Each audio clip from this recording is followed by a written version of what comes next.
অন্যায় আর অনিয়মের বিরুদ্ধে সোচ্চার হতে রাজপথে নেমেছিলেন তারা। ভেবেছিলেন নাগরিক হিসেবে নিজেদের ক্ষোভ ও অধিকারের কথা তুলে ধরাটা অত্যন্ত স্বাভাবিকের চর্চা। কিন্তু প্রতিবাদের সেই মাসুল যে এত ভয়াবহ রূপ নেবে তা হয়তো ঘুণাক্ষরেও ভাবেননি এই তরুণীরা। রাজপথের স্লোগানের উত্তাপ মিলিয়ে যেতে না যেতেই তাদের জীবনে যেন নেমে এলো তীব্র মানসিক যন্ত্রণা ও ভয়ালো অন্ধকার।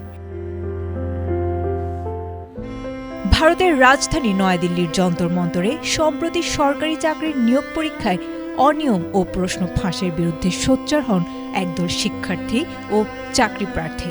সেই আন্দোলনে সংহতি জানিয়ে যোগ দিয়েছিলেন বেশ কয়েকজন নারী আন্দোলনকারী। তবে আন্দোলন শেষ হতেই সামাজিক যোগাযোগ মাধ্যমে তাদের লক্ষ্য করে শুরু হয়েছে চরম সাইবার আক্রমণ, কুরুচিপূর্ণ মন্তব্য এবং ক্রমাগত ধর্ষণ ও হত্যার হুমকি।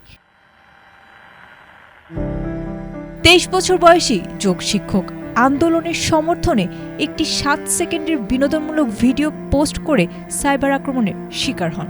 ট্রোল পেজ থেকে ভিডিওটি বিকৃত করে ছড়িয়ে দেওয়ার পর তার ফোন নাম্বার, ঠিকানা ও গাড়ির নাম্বার সামাজিক যোগাযোগ মাধ্যমে উন্মুক্ত করে দেওয়া হয়। এরপর থেকেই ভুক্তভোগী ও তার পরিবারকে অনবরত কুরুচিপূর্ণ হুমকি দেওয়া হচ্ছে। একই আন্দোলনের সূত্র ধরে মাত্র 15 বছর বয়সী আরেক আন্দোলনকারী রুচিকা সিংকে পড়তে হয়েছে জটিল আইনি ঝামেলায়। প্রধানমন্ত্রীকে উদ্দেশ্য করে বক্তব্য দেয়ায় তার বিরুদ্ধে একাধিক ধারায় এফআইআর দায়ের করা হয়েছে। তবে সংবিধান বিশেষজ্ঞরা বলছেন, কোনো সরকারি ব্যক্তির সমালোচনার ক্ষেত্রে পুলিশ সরাসরি এফআইআর করতে পারে না। তাই এই আইনি পদক্ষেপ সম্পূর্ণ ত্রুটিপূর্ণ।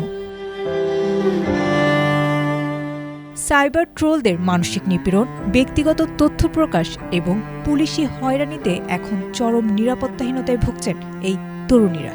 পরিস্থিতি এমন পর্যায়ে পৌঁছেছে যে উন্মুক্ত রাজপথে অন্যায়ের বিরুদ্ধে কথা বলা এই নারীরা এখন প্রাণ ভয়ে ঘরের বাইরে পা ফেলতেও আটকে উঠছেন। আয়েশা আক্তার, এটিএন বাংলা।